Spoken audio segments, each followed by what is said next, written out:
La vraie couleur de la viande de veau? Rosé. Bonjour, je suis Jeanne Platz pour Biodiveto, cabinet de conseil en bien-être animal et écologie. Aujourd'hui, nous abordons les enjeux de la filière laitière et notamment des veaux. Si vous mangez du veau, vous avez sans doute l'habitude de consommer une viande blanche très pâle par rapport à un steak de bœuf. Eh bien, ceci est dû à une carence en fer. En effet, le fer va ensuite servir à fabriquer l'hémoglobine et c'est elle qui est responsable de la couleur rouge de la viande. Le fer est apporté au veau via l'alimentation et notamment les fibres.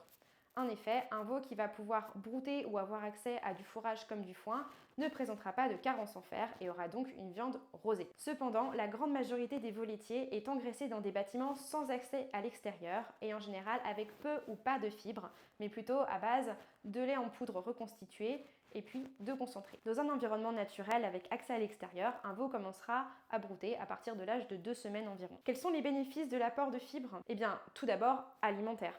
Le veau va pouvoir développer de bons comportements qui vont permettre une meilleure digestion. Cela va développer le mâchage, la rumination et également le développement du rumen. Cela va aussi avoir des aspects comportementaux positifs, c'est-à-dire qu'on n'aura plus de manipulation orale non nécessaire, comme des mouvements excessifs de langue, de la succion inappropriée ou encore du léchage ou bien de l'auto-toilettage excessif. Ce qui est très surprenant, c'est qu'on connaît en fait encore mal les effets d'une carence en fer chez le veau. Plusieurs hypothèses issues de la littérature scientifique. Tout d'abord, un système immunitaire déficient, mais aussi des problèmes respiratoires, des problèmes digestifs et une mauvaise prise de poids. Il y a un seuil minimal d'hémoglobine qui est de 4,5 mmol par litre qui est fixé par la réglementation.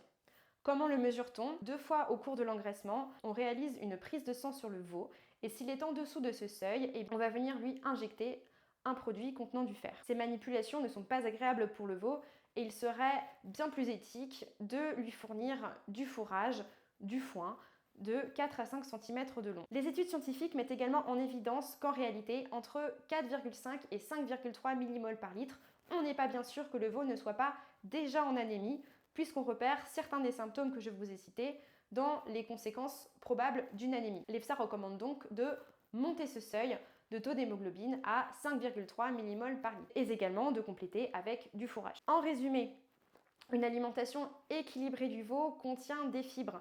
Ces fibres vont pouvoir apporter